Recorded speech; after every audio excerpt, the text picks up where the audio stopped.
দুর্যোগেও পরীক্ষা নেওয়ার প্রতিবাদে উত্তাল রাজপথ। আমরা চাই মিলন পদত্যাগ করুক। মিলন যদি এই দাবি না মানে এবং আগামী পরীক্ষা স্থগিত না রাখে, আন্দোলন সারা বাংলাদেশে আরো বেগবান হবে। ঢাকা সহ বিভিন্ন জেলায় সড়ক অবরোধ, শিক্ষার্থীদের পড়ার টেবিলে ফেরার অনুরোধ শিক্ষামন্ত্রীর। শিক্ষার্থীদের কোনো রকম অস্থিরতার দরকার নেই। আমরা তাদেরকে কিভাবে পরীক্ষা নেওয়া যায়, কিভাবে তাদের রেজাল্ট ইমপ্রুভ করা যায়, সবকিছু আমরা দেখব। প্রয়োজনে আমরা রি এক্সামিনও নিতে পারি। দেখছিলেন প্রধান শিরোনাম। এবার জানাবো অন্যান্য শিরোনাম। ধ্বংস, ক্ষুধা, অনিশ্চয়তার কবলে বন্যা কবলিত হাজারো মানুষ। বেশি কষ্ট হয়ে বাদ পানি চলচালাত ভিজে গিয়ে নষ্ট হয়ে গেছে, পুরা নষ্ট হয়ে গেছে, পুরা হাঁস নষ্ট হয়ে গেছে। দ্রুত ব্যবস্থা নেওয়ার আশ্বাস সরকারের। পুনর্বাসন বিষয়টাকে আমরা অগ্রাধিকার দিয়েছি। এই কৃষিতে কি ক্ষতি হয়েছে সেটার অ্যাসেসমেন্ট তৈরি হচ্ছে। তরুণ ও সম্ভাবনাময় উদ্যোক্তাদের পাশে থাকার প্রতিশ্রুতি প্রধানমন্ত্রীর। 5 কোটি টাকা পর্যন্ত সহায়তার প্রতিশ্রুতি। আমরা যদি দেখি অ্যানালাইসিস করি যে ওই আইডিয়াগুলো will give us a good benefit, definitely আমরা ওগুলোকে ফান্ড করবো ইনশাআল্লাহ।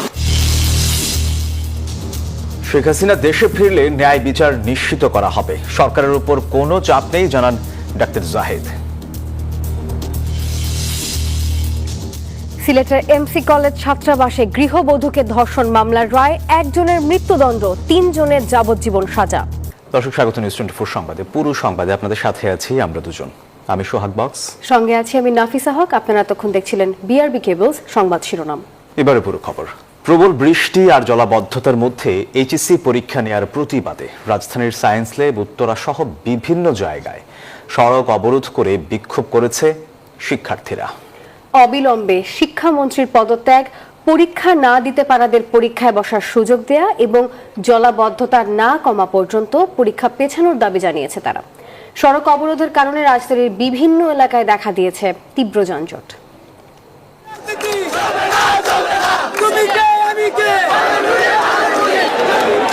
শিক্ষামন্ত্রীর পদত্যাগ সহ 3 দফা দাবিতে শিক্ষার্থীরা সায়েন্স ল্যাব এলাকার সড়ক অবরোধ করে বিক্ষোভ শুরু করে। ঘণ্টাব্যাপী অবস্থানে বন্ধ হয়ে যায় যান চলাচল, আশপাশের এলাকায় সৃষ্টি হয় যানজট। পরে তারা নীলক্ষেত হয়ে পৌঁছায় ঢাকা বিশ্ববিদ্যালয় ক্যাম্পাসে। তাদের বাধা দেয় ঢাবি শিক্ষার্থীরা। মুখোমুখি অবস্থানে দেখা দেয় উত্তেজনা। পুলিশ ও ছাত্রদলের চেষ্টায় ক্যাম্পাস ছাড়ে আন্দোলনকারীরা। তারা তাদের ক্যাম্পাসে আন্দোলন করুক, এটা যৌক্তিক হয়, কিন্তু তারা তাদের ক্যাম্পাস বাদ দিয়ে বা শিক্ষামন্ত্রী বাদ দিয়ে আমাদের ক্যাম্পাসে এসে আন্দোলন করতে, এটা পুরোটাই অযৌক্তিক একটা বিষয়। পিএম আছে এই জায়গাটা, তার সিকিউরিটি ইনশিওর করতে হবে, এটা তো সবাই জানে। ওনারা হঠাৎ করে এদিক দিয়ে আসবে, আর এখানে তো শিক্ষামন্ত্রী না যে তার কাছে দাবিটা করবে। ছাত্ররা তারা বুঝে তাদের বক্তব্যটা এখানে পেশ করে তারা চলে যায়। এরপর শিক্ষার্থীরা জড়ো হয় ঢাকা শিক্ষা বোর্ডের সামনে। সেখানে শিক্ষামন্ত্রীকে পদত্যাগের আলটিমেটাম দেওয়া হয়। এক দফা এক দাবি শিক্ষামন্ত্রীর পদত্যাগ এবং পরীক্ষা স্থগিত করতে হবে এই অস্থিতিশীল অবস্থায়। আমরা লং মার্চ রাখবো, জুলাইতে যেভাবে ডেকেছি এভাবেও রাখবো। এই স্টুডেন্টের সাথে আইসা এখানে রাজনীতি খেলা খেলতেছে 2 দিন পরে পরে, এগুলো কি আমাদের দায়? এদিকে একই দাবিতে উত্তরার বিএনএস সেন্টারের সামনে সড়কে অবস্থান নেয় শিক্ষার্থীরা। আবহাওয়া পরিস্থিতি স্বাভাবিক না হওয়া পর্যন্ত পরীক্ষা স্থগিত রাখা ও পদার্থবিজ্ঞানে ভুল প্রশ্নের ব্যাপারে কি করা হবে সেই বিষয়ে সিদ্ধান্ত নেয়ার দাবি জানান শিক্ষার্থীরা। তার পদত্যাগ চাই আমরা, কারণ একজন শিক্ষামন্ত্রী আছে আমরা আশা করি না। মেন দাবি হচ্ছে আমরা শিক্ষামন্ত্রীর পদত্যাগ চাই। ঢাকা ময়মনসিংহ মহাসড়ক অবরোধের ফলে বন্ধ হয়ে যায় যান চলাচল। ভোগান্তিতে পড়েন সাধারণ মানুষ। একাধিক স্থানে সড়ক অবরোধের প্রভাব পড়ে রাজধানী জুড়ে। রিশাদ হাসান, নিউজ 24, ঢাকা। দর্শক, যেমনটি জানাচ্ছিলাম যে এই শিক্ষার্থীদের অবরোধের কারণে কিন্তু গোটা রাজধানী জুড়ে তীব্র যানজটের দেখা দিয়েছে। আমি একটু সোহাগ আপনার কাছে জানতে চাই যে আপনি তো কিছুক্ষণ আগে অফিসে এসেছেন, রাস্তাঘাটের অবস্থা কেমন ছিল? পুরোপুরি ব্লক বলা যেতে পারে। আমি কালশি হয়ে আসলাম, সেই রাস্তাটা পুরোটাই ব্লক। আমরা একটু আগে দেখছিলাম যে ঢাকা ময়মনসিংহ রোডে পুরো যানজটে পরিপূর্ণ। এতে আসলে ভোগান্তির শেষ নেই। সেই সাথে ওরা শিক্ষামন্ত্রীর পদত্যাগ চাচ্ছেন ছাত্রীরা। আমরা একটু এই বিষয়ে জানতে চাই। এই মুহূর্তে আমাদের একজন সহকর্মী রয়েছেন মানিক মে এভিনিউতে, সহকর্মী বদরুল আলম শাওন। এই মুহূর্তে সংসদের সামনের চিত্র কি দেখছেন এবং বিক্ষোভকারীরা আসলে কি বলছেন জানাবেন আমাদের। ধন্যবাদ রিশাদ আপনাকে। আপনি তো আসলে সারাদিন ধরেই এই যে শিক্ষার্থীরা যে আন্দোলন করছে বৈরী আবহাওয়া এবং জলাবদ্ধতার মধ্যে এইচএসসি পরীক্ষা নেয়ার প্রতিবাদে এবং শিক্ষামন্ত্রীর অসংলগ্ন কথা বলার অভিযোগের ভিত্তিতে তারা যে আন্দোলন করছে সেই আন্দোলনটি আপনি কাভার করছিলেন। আমি সেই আন্দোলনেরই একটি অংশ কিন্তু এই যে মানিক মিয়া এভিনিউয়ের সংসদ ভবনের সামনে অবস্থান করছে। বিকেল 5টার দিকে তারা রাজধানীর সায়েন্স ল্যাব মোড় থেকে তারা এই সংসদ ভবনের সামনে আসে এবং এখানে অবস্থান নেয়। তবে এখানে এসে তারা কিন্তু পুরো এই দুই পাশে সড়ক অবরোধ করে দিয়েছিল, কিন্তু আধা ঘন্টা আগে এখানে যে আইন শৃঙ্খলা বাহিনী রয়েছে সেই আইন শৃঙ্খলা বাহিনী কিন্তু এই দুই পাশের সড়কের তারা যে প্রতিরোধ গড়ে তুলেছিল, বাধা তৈরি করেছিল, সেগুলো সরিয়ে দিয়েছে এবং যান চলাচল এখন আসলে স্বাভাবিকই বলা চলে। পাশাপাশি আমরা দেখছি যে আন্দোলনকারী যারা পরীক্ষার্থী রয়েছে, বিশেষ করে এইচএসসি পরীক্ষার্থী, তাদের একটি অংশ কিন্তু এখনও সড়কে অবস্থান করছে, তারা সড়কের মাঝখানেই অবস্থান করছে। তবে আমরা দেখেছি যে সময়ের পরিক্রমায় কিন্তু এই যে যারা সড়কে রয়েছে এই মুহূর্তে আন্দোলনকারী, তাদের সংখ্যা কিন্তু ধীরে ধীরে কমে আসছে। বা যারা তখন বিশেষ করে বিকেল 5টার দিকে তারা যখন এই মানিক মিয়া এভিনিউয়ের সামনে এসেছিলেন তখন কিন্তু আরও অনেক আন্দোলনকারীকে আমরা দেখতে পেয়েছি। কিন্তু যখনই দেখা গেছে যে এই তাদের যে মূল যে 3টি দাবি, যে বিশেষ করে গত 13 তারিখের এইচএসসি পরীক্ষা এই পরিবর্তনের দাবি এবং আগামীকালকের যে পরীক্ষা সেই পরীক্ষাটি পেছানোর যে দাবি, সেই দাবিগুলোর বিষয়ে কিন্তু মন্ত্রণালয় থেকে কিন্তু এক ধরনের আশ্বাস দেওয়া হয়েছে যে এই বিষয়গুলো তারা বিবেচনা করবে এবং যদি বৈরী আবহাওয়া এবং প্রশাসনিক কোনো জটিলতার কারণে কেউ যদি পরীক্ষা দিতে না পারে তাদের পরীক্ষা নেওয়ার বিষয়টি পুনর্বিবেচনার যে কথাবার্তা বলা হচ্ছে, এসব আশ্বাসের পরপরই কিন্তু দেখছি অনেকেই কিন্তু আসলে সরে যাচ্ছেন। তো এখনও আন্দোলন চলছে, আমরা দেখছি কিছু আন্দোলনকারী এখনও সড়কে অবস্থান করছে। এই ছিল এখন পর্যন্ত আমার কাছে সর্বশেষ সংবাদ। জি, ধন্যবাদ আপনাকে। শিক্ষামন্ত্রীর পদত্যাগ দাবিতে বিক্ষোভ হয়েছে চট্টগ্রাম, বরিশাল, ময়মনসিংহ সহ দেশের বিভিন্ন বিভাগীয় এবং জেলা শহরগুলোতে। সব শিক্ষা বোর্ডের পরীক্ষা স্থগিত, পরীক্ষার প্রশ্নপত্রে ভুলের সঙ্গে জড়িতদের শাস্তি সহ 3 দাবিতে সড়ক অবরোধ করে সমাবেশ করেন কলেজ শিক্ষার্থীরা। চট্টগ্রাম শিক্ষা বোর্ডের প্রধান ফটকের সামনে অবস্থান নেন শিক্ষার্থীরা। এ সময় সড়কে যান চলাচল বন্ধ হয়ে তীব্র যানজটের সৃষ্টি হয়। পরীক্ষার্থীদের অভিযোগ, জলাবদ্ধতায় সময়মতো কেন্দ্রে পৌঁছাতে পারেননি অনেকে। অবিলম্বে শিক্ষামন্ত্রীর পদত্যাগ দাবি করেন তারা। শিক্ষামন্ত্রী আমাদেরকে বলছেন যে মানে আমেরিকার মানের শিক্ষা ব্যবস্থা জানেন, তো আমেরিকা তো টেকনোলজির দিক দিয়ে অনেক উন্নত, কিন্তু আমাদের বাংলাদেশের কবি কোন সালে মৃত্যুবরণ করছে, কোন সালে জন্মগ্রহণ করছে, চার্লস বেবিস কোন সালে জন্মগ্রহণ করছে, এগুলো না শেখায়। চার্লস বেবিস কিভাবে আমাদেরকে মানে কম্পিউটার কিভাবে বানাইছে ওগুলো আমাদেরকে শিখালে আমরা বেশি উপকৃত হব। এই মন্ত্রী পরিষদে এদেরকে যে বসে বসে খাওয়াচ্ছে, আমাদের টাকা, জনগণের টাকা দিয়ে যে খাওয়াচ্ছে, এটাকে আদতে আমাদের যে জিনিসটা, আমাদের যে অধিকার থেকে আমরা বঞ্চিত হচ্ছি না। বরিশালেও শিক্ষা বোর্ডের সামনে বিক্ষোভ ও মহাসড়ক অবরোধ করেন শিক্ষার্থীরা। পরীক্ষা নেওয়া সহ অভিন্ন প্রশ্নপত্র কঠিন হওয়ার অভিযোগ তুলেন তারা। এতে চরম দুর্ভোগে পড়েন মানুষ। আমরা কি শিক্ষার্থীরা লেখাপড়া করে ফার্মের মুরগি হিসেবে গণ্য হবো? এটা কখনোই একটা দেশের ভবিষ্যৎ নির্ধারণ করে না। আজকের মূল দাবি হচ্ছে মিলনের পদত্যাগ, এটাই আমাদের মূল দাবি, এতে কোনো বড় দাবি নাই। ময়মনসিংহের টাউন হল চত্বরে কর্মসূচি থেকে পুনঃ পরীক্ষা নেয়ার দাবি জানান বিক্ষুব্ধরা। প্রশ্নপত্রের বিভিন্ন ত্রুটি ও শিক্ষার্থীদের নিয়ে মন্ত্রীর মন্তব্যের অভিযোগ তুলে রাজশাহী শিক্ষা বোর্ড ঘেরাও করা হয়। উনি কি দেখে না শিক্ষার্থীদের কষ্ট? উনি কি বুঝে না আমাদের কষ্ট? উনি কিভাবে বলে যে আমরা ফার্মের মুরগি? শিক্ষামন্ত্রী কেন এই কথা বললো? উনি প্রকাশ্যে এসে সবাইকে জবাবদিহিতা করবে। যদি আমাদের দাবি যুক্তি হয়, আমাদের দাবি উনি পদত্যাগ করবে। একই দাবিতে বগুড়ায়ও বিক্ষোভ মিছিল ও সমাবেশ করেছেন এইচএসসি পরীক্ষার্থীরা। বৃষ্টির মধ্যে আটুমানি মাথা বানিয়ে ওটা কি মাছ চাষ করবার কাছে না পরীক্ষা দেওয়ার কাছে? আমরা এরকম নেতৃত্ব চাই না আমাদের শিক্ষার মতন একটা জায়গায়। Desk report, news 24। আন্দোলনরত শিক্ষার্থীদের সড়ক ছেড়ে পড়ার টেবিলে ফিরে যাওয়ার অনুরোধ জানিয়েছেন শিক্ষামন্ত্রী আনম এহসানুল হক মিলন। যেসব কেন্দ্রে সমস্যা হয়েছে সেখানে প্রয়োজনে আবারও পরীক্ষা নেওয়ার আশ্বাস দিয়েছেন তিনি জানিয়েছেন পদার্থবিজ্ঞানের 2টি ভুল প্রশ্নে পূর্ণ নম্বর দেওয়া হবে। সংসদে এক প্রশ্নের জবাবে এসব কথা বলেন শিক্ষামন্ত্রী। দুর্যোগপূর্ণ আবহাওয়ার মধ্যে এইচএসসি পরীক্ষা হওয়ায় শিক্ষামন্ত্রীর পদত্যাগের দাবিতে রাস্তায় শিক্ষার্থীরা। এমন প্রেক্ষাপটে সংসদে প্রশ্নের মুখে পড়েন শিক্ষামন্ত্রী। আমি মাননীয় মন্ত্রীর কাছে প্রশ্ন রাখছি, এইচএসসির মতো একটি অত্যন্ত গুরুত্বপূর্ণ পরীক্ষা যেটার উপর নির্ভর করে আগামীতে একটা ছেলে বা মেয়ের ভবিষ্যৎ কোন দিকে যাবে, মাননীয় মন্ত্রীকে দয়া করে বলবেন যে কি সমস্যা ছিল পরীক্ষাটি কিছুদিনের 2 দিনের জন্য বা 1 দিনের জন্য পিছিয়ে দেওয়ার। প্রশ্নের জবাবে শিক্ষামন্ত্রী বলেন, সংশ্লিষ্টরা সবাই বলেছিলেন আবহাওয়া ভালো থাকবে, তাই পরীক্ষা বহাল রাখা হয়েছিল। পদার্থবিজ্ঞানের যে 2টি প্রশ্ন ভুল ছিল সেগুলোতে পূর্ণ নম্বর দেয়া হবে। আমরা 64টি জেলার এসপি এবং 8টি বিভাগীয় কমিশনার এবং প্রত্যেকটি বোর্ডের চেয়ারম্যান, ইউনো সকলের সাথে আমরা কথা বলেছি এবং ওয়েদারম্যান আমরা ব্রডকাস্টিং এর জন্য তাদের সাথে কথা বলেছি। তারা বলল যে বৃষ্টি হবে না, সেই কথাটি তারা বলেছে। বিকেল 5টা পর্যন্ত আমরা বসে থেকে সিদ্ধান্ত নিলাম যে সকলেই বলল যে ওয়েদার ভালো হবে, সেই জন্য আমরা পরীক্ষা রেখেছি। ফিজিক্সের 6 এবং 7 2টি কোশ্চেন ভুল হয়েছে, সেটাকে আমরা ফুল ক্রেডিট দিয়ে দেব। আরেক প্রশ্নের জবাবে শিক্ষামন্ত্রী জানান, যেসব পরীক্ষা কেন্দ্রে ভুল ত্রুটি হয়েছে সেখানে প্রয়োজনে আবার পরীক্ষা নেওয়া হবে।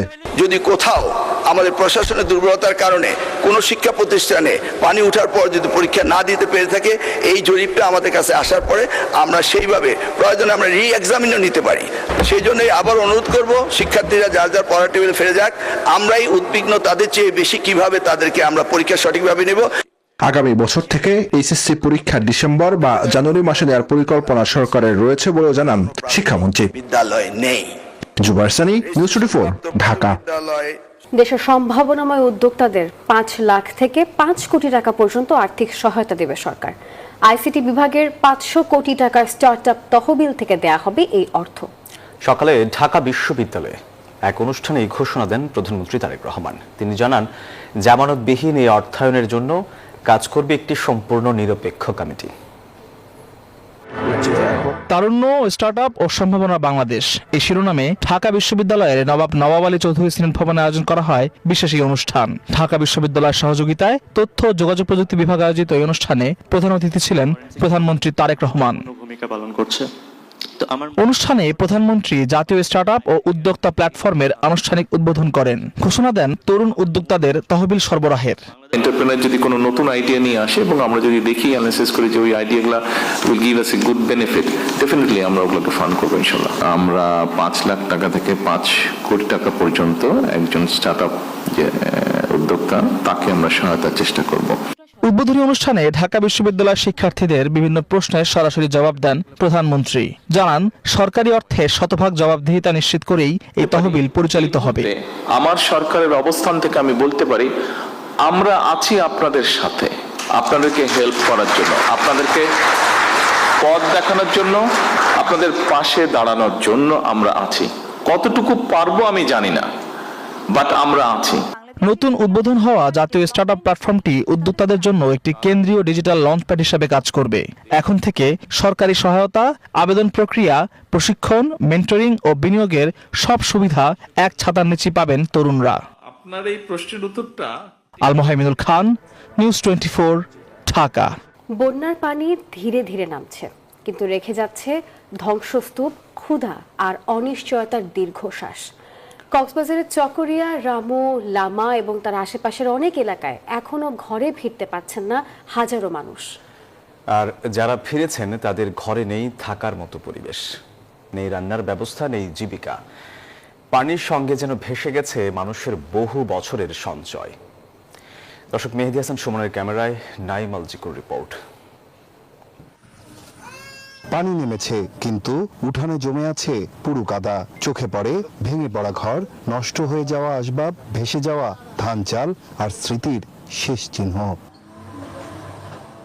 কারো রান্নাঘরে নেই চুলা, কারো শোবার ঘরে নষ্ট হয়েছে খাট, কারো গোয়াল ঘর এখন খালি। বন্যার স্রোত কেড়ে নিয়েছে গবাদি পশু, ফসল আর জীবিকার শেষ অবলম্বন। লান্দা বাড়া খাইতে বেশি কষ্ট হয়ে বাদ পানি চলছে, লাদ বিজি গিয়ে ধান চল নষ্ট হয়ে গেছে, পুরা নষ্ট হয়ে গেছে, পুরা হাঁস নষ্ট হয়ে গেছে। দেখতেছেন তো আমাদের ঘর বাড়িতে অনেক খারাপ হয়ে গেছে, আর বন্যার পানি আজকে নামছে। বেশি দুর্ভোগে শিশু আর বয়স্করা। বিশুদ্ধ পানির সংকটে বাড়ছে পানিবাহিত রোগের সংখ্যা। অনেক এলাকায় এখনো নষ্ট টিউবওয়েল, অচল স্যানিটেশন ব্যবস্থা। নষ্টই চলছিল, চলছিল নষ্টই দাম। বাচ্চার পেট খারাপ হয়েছে, তো বা খানা ফিনা খাই পারি তো। খাবার পানি তো ফাইকুক গেছে দিয়া তখন ডেকে আনি। ত্রাণ মিললেও তা প্রয়োজনের তুলনায় অপ্রতুল। এক বেলা খাবার মিললেও পরের বেলার চিন্তায় কাটছে অসংখ্য পরিবারের দিন। এখানে তো ট্রাম দেয় নাই, ট্রাম দিছে ওইদিকে খালার সারের দিয়ে কিছু দেয় নাই। সত্তর হানার হার ঠিক নেই, টাকার হারও ঠিক নেই, কিছু নাই। কৃষকের জমিতে এখন সবুজ ধানের বদলে কাদার স্তূপ, দিনমজুরের হাতে কাজ নেই। তাই বন্যার পানি নেমে গেলেও দারিদ্র্য আর অনিশ্চয়তার পানি যেন নামছেই না। বন্যা কয়েকদিনের ছিল, কিন্তু এর ক্ষত বয়ে বেড়াতে হবে মাসের পর মাস। ঘর বাঁধা, ফসল ফলানো, নতুন করে সংসার গড়া, এখন এসবই এই মানুষগুলোর জন্য কঠিন এক যুদ্ধ। নাইম আলচিকো, নিউজ 24, পেকুয়া, কক্সবাজার। দেশের চলমান বন্যায় ক্ষতিগ্রস্তদের ত্রাণ, কৃষি উপকরণ, প্রাণী সম্পদের খাদ্য এবং পুনর্বাসনে দ্রুত ব্যবস্থা নেওয়া হবে বলে জানিয়েছে সরকার। সকালে এলজিআরডি মন্ত্রী মির্জা ফখরুল ইসলাম আলমগীরের সভাপতিত্বে অনুষ্ঠিত আন্তঃমন্ত্রণালয় বৈঠকে এই সিদ্ধান্ত হয়। এখন পর্যন্ত বন্যায় 54 জনের মৃত্যু হয়েছে বলে জানানো হয়, আর ক্ষতিগ্রস্ত হয়েছে প্রায় 6.5 লাখ পরিবার। চট্টগ্রাম, পার্বত্য চট্টগ্রাম সহ বন্যা কবলিত এলাকায় পানি কমতে শুরু করেছে। বাড়ছে পানিবাহিত রোগ। প্লাবিত এলাকার মানুষ নানা দুর্ভোগে দিন পার করছে। এই অবস্থা মোকাবেলায় দুর্গতদের দ্রুত পুনর্বাসনের সিদ্ধান্ত নিয়েছে সরকার। মঙ্গলবার আন্তঃমন্ত্রণালয় বৈঠকে বন্যা পরিস্থিতি মোকাবেলায় তাৎক্ষণিক ও দীর্ঘমেয়াদী করণীয় নিয়ে আলোচনা হয়। জানানো হয়, ক্ষতিগ্রস্তদের জন্য ত্রাণ, কৃষি উপকরণ, প্রাণী সম্পদের খাদ্য এবং দ্রুত পুনর্বাসনের ব্যবস্থা করা হবে। পুনর্বাসন বিষয়টাকে আমরা অগ্রাধিকার দিয়েছি। এই কৃষিতে কি ক্ষতি হয়েছে সেটার অ্যাসেসমেন্ট তৈরি হচ্ছে। যে কোনো মানুষ যে কোনো রোগে বা সাপে কামড় সহ আক্রান্ত হলে নিকটস্থ উপজেলা সদরে চিকিৎসার ব্যবস্থা করবেন, সেই নির্দেশনা প্রদান করা হয়েছে। এ সময় কৃষিমন্ত্রী জানান, বন্যায় সবচেয়ে বেশি ক্ষতিগ্রস্ত হয়েছে ধানের বীজতলা। সরকারি জমিতে বীজতলা করে কৃষকদের মাঝে চারা বিতরণের কথাও জানান তিনি। ঠিক এই সময়ে এই বন্যার কারণে আমাদের ধানের বীজ ওই এলাকায় অলমোস্ট নেই, ধানের বীজ নাই, কমে গেছে। পানি কমে গেলে ভেঙে যাওয়া বাঁধ ও ক্ষতিগ্রস্ত অবকাঠামোর জরুরি ভিত্তিতে মেরামতের কথা জানান পানি সম্পদ প্রতিমন্ত্রী।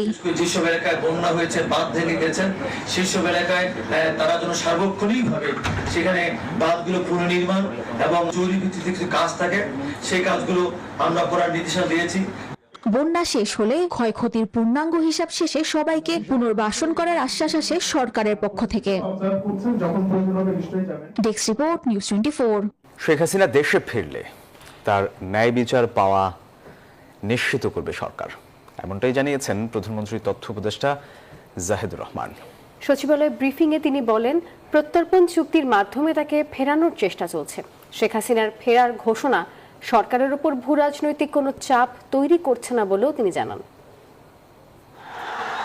2024 সালে গণ অভ্যুত্থানে ক্ষমতাচ্যুত হয়ে দেশ ছেড়ে ভারতে আশ্রয় নেন শেখ হাসিনা। সম্প্রতি রয়টার্সকে দেয়া এক সাক্ষাৎকারে তিনি বলেন, আগামী ডিসেম্বরে দেশে ফিরে আদালতে আত্মসমর্পণের পরিকল্পনা রয়েছে তার। তাকে স্বাগত জানানোর কথা বলেছেন প্রধানমন্ত্রীর তথ্য উপদেষ্টা জাহিদুর রহমান। সচিবালয় ব্রিফিংয়ে সাংবাদিকদের প্রশ্নের জবাবে জানান, শেখ হাসিনার ন্যায় বিচার নিশ্চিত করা হবে। ওনার আসার ব্যাপারে আমরা যেহেতু চেষ্টা করছি, উনি যদি আসেন, উই ডু ওয়েলকাম হার। আমরা কিন্তু শুরু থেকে একটা কথা, আমরা তাকে স্বাগত জানাচ্ছি। তার জন্য জাস্টিস নিশ্চিত করতে চাই, ইনসাফ নিশ্চিত করতে চাই। তার মৃত্যুদণ্ড হয়েছে, তিনি আসবেন, তিনি আসলে তাকে আমরা যদি প্রত্যর্পণ করে আনতে পারি, আমরা তো সেই চেষ্টাই করছি। আর উনি আসলে তো আমাদের সাথে দুই পক্ষের যোগাযোগ হয়ে যদি আসে, দ্যাটস ফাইন। উনি যাবেন, উনি মামলা ফেস করবেন। উনি মামলার জন্য আইসিটিতে এখন বিদেশি লয়ার আনারও স্কোপ আছে। পৃথিবীর শ্রেষ্ঠতম লয়ার তিনি আনুন, তিনি তাকে ডিফেন্ড করার চেষ্টা করুন। কার্যক্রম নিষিদ্ধ আওয়ামী লীগ সভাপতিকে মৃত্যুদণ্ড দিয়েছে আন্তর্জাতিক অপরাধ ট্রাইব্যুনাল। বিচার চলছে আরো অনেক মামলার। তাকে ফেরত পাঠাতে ভারতের প্রতি আহ্বান জানিয়ে আসছে ঢাকা। জাহিদুর রহমান বলেন, তার আসার ঘোষণা সরকারের উপর ভূ রাজনৈতিক কোনো চাপ নয়। জিওপলিটিক্যাল এটা কোনো ইস্যু বলে আমি মনে করি না। ওনার কোনো রাজনৈতিক ভবিষ্যৎ এই দেশে আছে বলে আমি শুধু আমার কথা বলছি না, আমি ইভেন যারা আওয়ামী লীগের প্রতিও কিছু সিম্প্যাথাইজার, আমাদের চারপাশে পরিচিত মানুষ আছে, তো তারাও মনে করেন না যে ওনার কোনো রাজনৈতিক ভবিষ্যৎ আছে।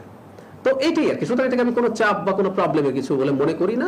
শেখ হাসিনার বিচার ও দণ্ড কার্যকর নিয়ে উপদেষ্টা বলেন, স্বচ্ছ বিচারের মাধ্যমে সব প্রক্রিয়া চলবে। উনি আসলে কিভাবে আসবেন, প্রসেসটা ঠিক হয়ে যাবে। আমি জানি না উনি কিভাবে কি করবেন না করবেন, উনি ওখানে কিভাবে আছেন এগুলো ওই রাষ্ট্র জানেন।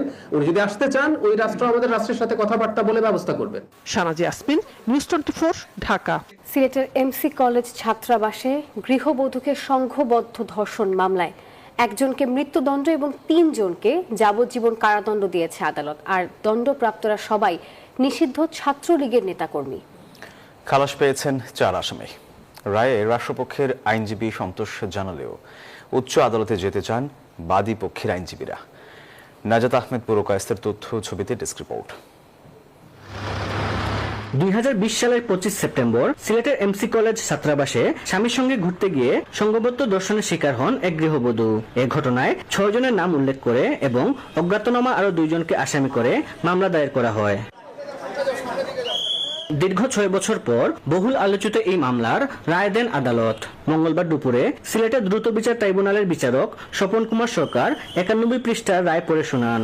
রায়ে প্রধান আসামি সাইফুর রহমানকে মৃত্যুদণ্ড এবং অর্জুন লস্কর, তারিকুল ইসলাম তারেক ও শাহ মাহবুবুর রহমান রনিকে যাবজ্জীবন কারাদণ্ড দেওয়া হয়। মামলার অপর 4 আসামিকে বেকসুর খালাস দেন আদালত। রায়ে সন্তোষ প্রকাশ করেন রাষ্ট্রপক্ষের আইনজীবী। তথ্য উপাত্ত বিচার বিশ্লেষণ করে, সাক্ষীদের জবানবন্দি সব কিছু বিচার বিশ্লেষণ করে যে জাজমেন্ট দিয়েছেন সেটা আমার দৃষ্টিতে আমরা রাষ্ট্রপক্ষ সন্তুষ্ট। তবে রায়ে অসন্তুষ্টি প্রকাশ করে উচ্চ আদালতে আপিলের কথা জানান আসামি পক্ষের আইনজীবী। এই প্রসিকিউশন স্টোরিকে সমর্থন করে নাই, কোনো সাক্ষী সমর্থন না করলে কিভাবে সাজা দেওয়া হবে? সুতরাং আমরা সংক্ষুব্ধ, আমরা উচ্চ আদালতে রায় কার্যকর হলে তা ভবিষ্যতে এ ধরনের অপরাধ দমনে ইতিবাচক ভূমিকা রাখবে বলে মনে করেন সাধারণ মানুষ। এইটা কার্যকরী করিলে এতে সমাজও ভালো একটা মেসেজ যাইব। এদের শাস্তি হওয়া উচিত। এরা যারা দর্শন করছে এরা তো আসলে অমানবিক কাজ করছে। মামলাটি নারী ও শিশু নির্যাতন দমন ট্রাইব্যুনাল থেকে গত বছরের মে মাসে দ্রুত বিচার ট্রাইব্যুনালে হস্তান্তর করা হয়। এরপর মোট 25 জন সাক্ষী আদালতে সাক্ষ্য দেন। নাজাত আহমদ পুরকায়েস্ত, নিউজ 24, সিলেট। হরমুজকে ঘিরে আরও বিস্তৃত হচ্ছে ইরান যুক্তরাষ্ট্র সংঘাত। সোমবার রাতেও ইরানে হামলা চালিয়েছে যুক্তরাষ্ট্র। বন্দর আব্বাস এবং বুশাহরে শোনা গেছে বিস্ফোরণ। পাল্টা জবাবে সংযুক্ত আরব আমিরাতের 2টি তেল ট্যাঙ্কার এবং জর্ডান এবং বাহরাইনে মার্কিন স্থাপনায় হামলার দাবি করেছে IRGC। একই সঙ্গে ইরানের হরমুজ বন্ধ রাখার হুঁশিয়ারিতে বাড়ছে সর্বাত্মক যুদ্ধ ও বৈশ্বিক জ্বালানি সরবরাহে সংকটের আশঙ্কা। দর্শক, এই ছিল নিউজ 24 সংবাদের এখনকার আয়োজনে। এতক্ষণ সাথে থাকার জন্য ধন্যবাদ সবাইকে।